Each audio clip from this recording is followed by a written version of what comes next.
اور صرف 7 مرتبہ اس اسم اعظم کو پڑھنا ہے، صرف 7 مرتبہ بس۔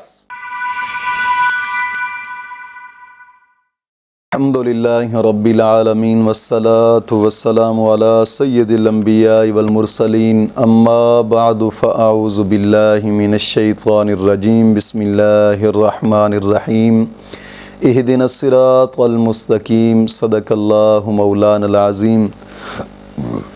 روحانی پاورفل وظائف میں سے آج ایک اہم سبق دوستوں کی نظر کرنا ہے، جو کہ محبت کا کمال اسم اعظم کا وظیفہ ہے، اور اس اسم اعظم کو رات کو سونے سے پہلے صرف 7 مرتبہ پڑھنا ہے، اور یہ انتہا درجہ مجرب عمل ہے، انتہا درجہ مجرب عمل ہے۔ اور میں نے دیکھا ہے اکثر بزرگان دین نے اپنی کتب کے اندر اس اسم اعظم کو لکھا ہے، اور یہ کمال ایسا اسم اعظم ہے کہ انشاءاللہ العزیز جب آپ پڑھنا شروع کریں گے تو اس کے کرشمے آپ پہلی رات سے دیکھیں گے انشاءاللہ العزیز۔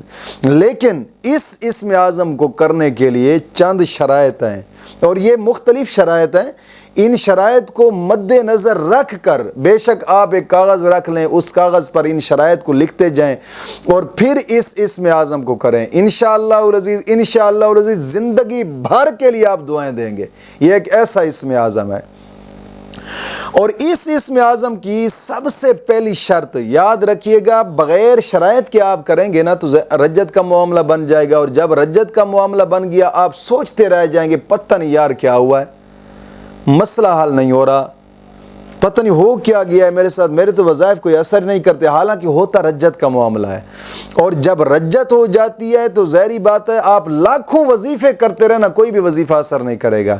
رجت جب ہو جاتی ہے تو پھر ایسا ہی ہوتا ہے، تو شرائط پر مکمل عمل کریں گے تو انشاءاللہ رجت کا معاملہ نہیں بنے گا۔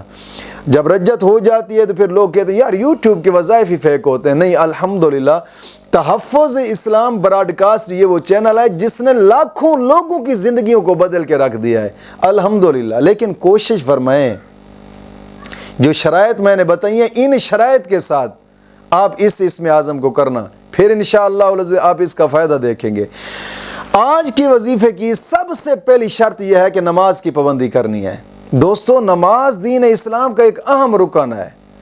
آقا کریم صلی اللہ تعالی وسلم نے فرمایا کہ نماز میری آنکھوں کی ٹھنڈک ہے، اور یار یہ کون سا امتی ہے کہ جو اپنے نبی کی آنکھوں کو ٹھنڈک نہیں پہنچانا چاہتا۔ اور حدیث پاک میں آیا آقا کریم صلی اللہ علیہ وسلم نے فرمایا کہ نماز مومن کی معراج ہے، یعنی نماز کے اندر ہی مومن بندہ اپنے رب کو اپنا دکھ سکھ سناتا ہے۔ حضرت علی کے فرمان مبارک ہے، جب میرا دل چاہتا ہے نا، جب میرا دل چاہتا ہے میں اپنے رب کی باتیں سنوں تو فرمایا میں قرآن پڑھنا شروع کر دیتا ہوں، اور جب میرا دل چاہتا ہے میں اپنے رب سے باتیں کروں تو پھر میں نماز پڑھنا شروع کر دیتا ہوں۔ نماز دین اسلام کا ایک اہم رکن ہے، اور یہی نماز ہی ہے کہ جو بندہ پڑھتا ہے تو اپنے رب کی قرب خاص میں جگہ بنا لیتا ہے۔ نماز دوستو، نماز نہ چھوڑیں کسی حال میں بھی۔ اور دوسری شرط یہ ہے کہ اپنے تمام گناہوں سے توبہ اور آئندہ گناہ نہ کرنے کا ایک پختہ عزم کرنا۔ اللہ رب العزت قرآن کریم میں ارشاد فرماتا ہے ان اللہ یحب التوابین و یحب المتطہرین، گناہوں سے توبہ کرنے والوں اور صاف ستھرا رہنے والوں کو اللہ اپنا دوست رکھتا ہے۔ کوشش فرمائیں یار گناہوں سے پختہ توبہ کریں، اور آئندہ گناہ نہ کرنے کا ایک پختہ عزم کریں۔ یہ زندگی 4 دن کی ہے، گزر جائے گی۔ بزرگ فرماتے ہیں زندگی 3 سانس کا نام ہے، ایک لے لیا دوسرا لے رہے ہیں اور تیسرے کا پتہ بھی نہیں لے سکتے یا نہیں لے سکتے، اتنی مختصر زندگی ہے۔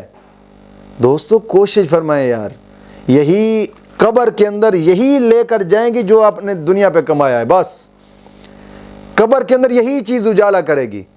حدیث پاک میں آتا ہے کہ قبر دن میں 3 مرتبہ انسان کو پکارتی ہے، میں اندھیرے کا گھر ہوں، میرے اندر تم نے آنا ہے، میں کیڑوں مکوڑوں کا گھر ہوں، میرے اندر تم نے آنا ہے، کیا لے کر آئے گا؟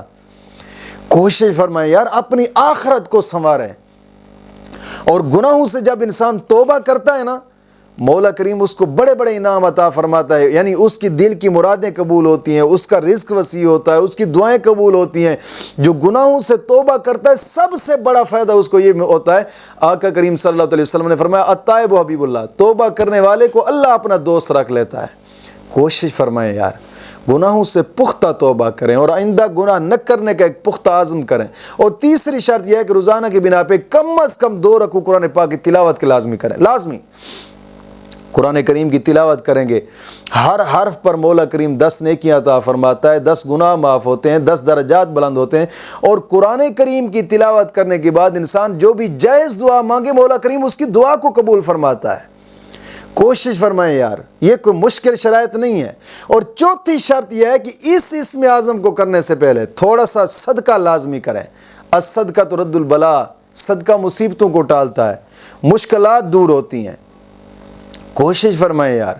اور 5ویں شرط یہ ہے کہ اپنے قریبی رشتہ دار اگر روٹھے ہوئے ہیں ان کو منانے کی کوشش کریں۔ حدیث پاک میں آتا ہے جو اپنوں سے زیادہ دیر نہیں بولتا مولا کریم ان کی دعاؤں کو قبول نہیں فرماتا۔ دوستو یہ زندگی ہے، گزر جائے گی، زندگی گناہوں میں گزارو گے گزر جائے گی، نیکی کے راستے پر گزارو بھی گزر جائے گی، لیکن زندگی گزرنی ہے، وقت کسی کی جاگیر نہیں ہوتا، گزر جائے گا، لیکن پچھتاوا ہوگا اس وقت جب قبر کے اندر جائیں گے۔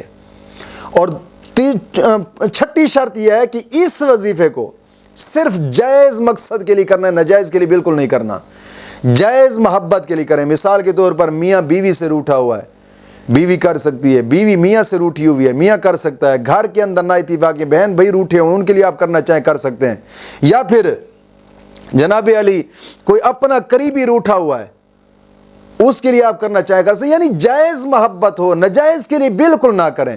اور ان 6 شرائط پر عمل کر کے آپ اس وظیفے کو کریں، انشاءاللہ میں گارنٹی سے کہتا ہوں پہلے دن آپ اس کا کرشمہ دیکھ لیں گے انشاءاللہ العزیز۔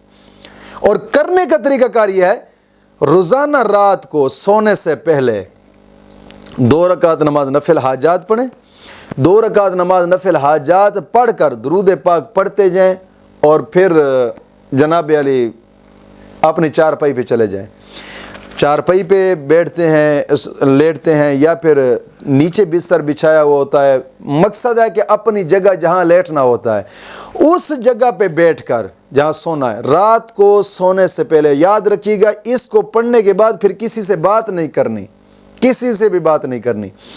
رات کو سونے سے پہلے اول آخر 11 مرتبہ درود پاک، اور صرف 7 مرتبہ اس اسم اعظم کو پڑھنا ہے، صرف 7 مرتبہ بس۔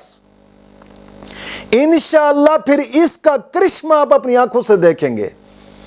اور وہ 7 مرتبہ جو اسم اعظم پڑھنا ہے وہ کیا ہے؟ یا مانعو، یا مانعو، صرف تصور کر کے 7 مرتبہ پڑھ کر تصور میں دم کر دیں، انشاءاللہ العزیز، انشاءاللہ العزیز انتہا درجہ فائدہ پائیں گے انشاءاللہ العزیز۔ مولا کریم دین متین کی سمجھ عطا فرمائے۔